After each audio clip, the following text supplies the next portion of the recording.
In this video, we'll learn about classes and constructors in C++. So I am going to discuss the concepts that are useful in the course. So I am using just classes and constructor, not all the features of object orientation. So I will not be discussing everything about OOPS. So here I am going to transform a C language code to C++ code. So we have already seen this in the previous video, this example. So if you have not seen that video, I suggest you to watch that video. This is the best style of coding in C language. I have explained in the previous video. Now I am going to transform this into C++ code, that is using class and also including constructor. So let me show you how to do this. Before that, quickly I will go through this example once again and then I will transform it. See, here I have a structure called a rectangle. This is having length and breadth. And inside the main function, I am creating or declaring a variable of type rectangle. And then inside the main function, if you see, there is no processing involved. There are no operations, just function calls are there. So the function call is for initializing a rectangle and finding the area of a rectangle and changing its length. And in all these functions, I am passing rectangle as a parameter. Right? Initialize function is setting the length and breadth. So it is taking by reference rectangle and taking length and breadth. Area is taking a rectangle. Change length is taking a rectangle by address again, and it is changing length by taking new length. So these are the functions. So if you see those functions, these functions are defined here. And all these functions are related to that rectangle. Now this is the best style of coding in C language. So this I have adopted in my course. Then I have also shown at the places how to transform this into C++. So that style I am discussing now. Let us convert it into C++ code. So watch it very carefully. See, this is a structure. I will call it as a class. Class rectangle. Now, structure is converted to a class. Then this function, initialize, area, change length, all these functions are meant for that structure only. Earlier it was a structure. They are meant for that structure only. If that structure is not there, there is no use of this function. See, it is taking rectangle, it's taking rectangle, it's taking rectangle. So now the question is, why they are outside? Include them inside the class. So my class ends here. So the class starts from here and ends here. So now the class contains data members as well as functions. So these functions have become a part of a class now. See, I'm modifying it. I'm discussing and modifying it. Watch it very carefully. The style is different here. Next, this is a member of a class only. Why does it have to take this rectangle as an argument? Remove this.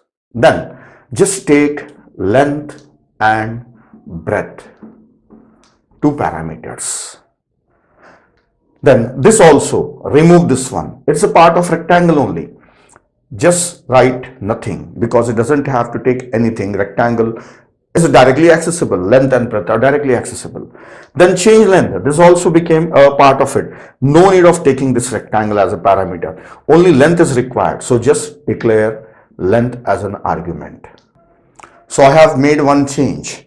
Now few more changes. Again, I'll do it for all the functions. See, this length and breadth are directly accessible. So no need of this variable name. Just length assign L, breadth assign B. Now here, length and breadth are directly accessible. No need of R here because I have removed the parameter. Remove the parameter. Now here also, no need of R. I have removed the parameter. It is directly accessing that length. That's it. So this is initialize function, now area function and change length function. This has become a C++ class. What we do inside our classes, when you have the data members, we declare these data members as private. We declare them as private and we make these functions as public. Because who are accessing these data members? So many functions are there. Why do you need that data to be public? So let us hide it. Everything should be accessible using these functions. So now this has become a class. Now how it will affect inside the main function, I will show that one. Then again I will come back here. Inside the main function, I have created a variable of type rectangle structure. So now I will change it and I will simply say rectangle R. Now we call this as a object. Instead of a variable, we call it as an object. Then how to call these functions? These functions are present inside the rectangle only. So for calling these functions, instead of passing the parameter, I should say r dot initialize, then pass 10 comma 5. Remove this one. Then call this as r dot area. Remove this one. Then call this as r dot change length. Remove this one and just pass 20. Now you can see that earlier initialize function was taking rectangle as parameter. Now initialize function itself is a part of rectangle now. So this is an object and these are the functions, member functions of that object. So once you create a rectangle, what are the things you get? You get length and breadth. These are the two data members, length and breadth. These are the data members. Along with that, we also get the functions like initialize and area and change length. We get these functions also.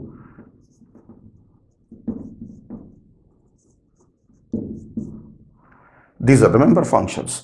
So length and breadth are data members and these are the functions. You can call all of them by using dot operator.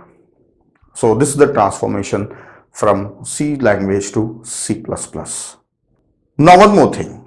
If you see this initialize function, this is initializing a rectangle. We need this function because the data members has become private. We cannot directly set the length and breadth.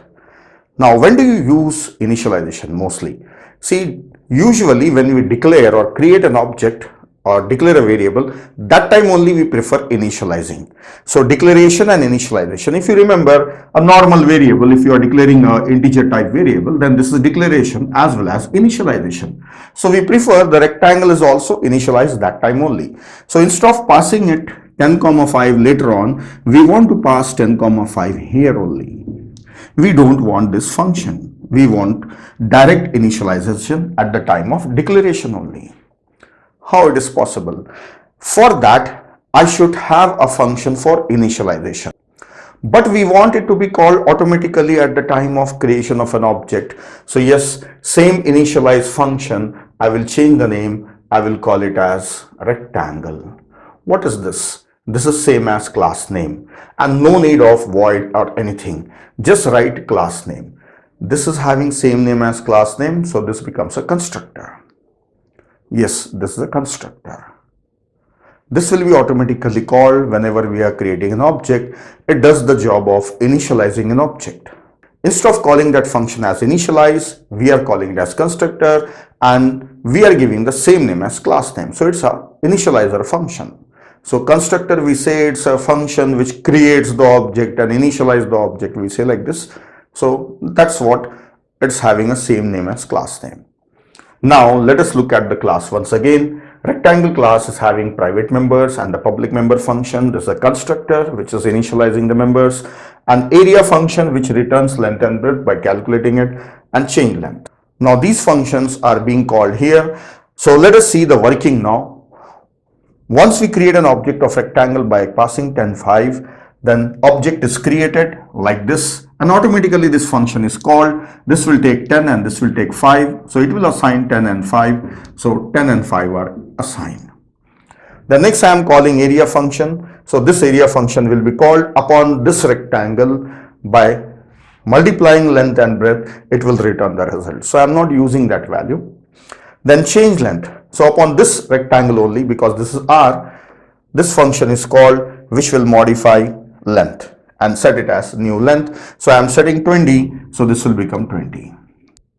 So this is the style I have adopted for converting C language code to C++ code in my course.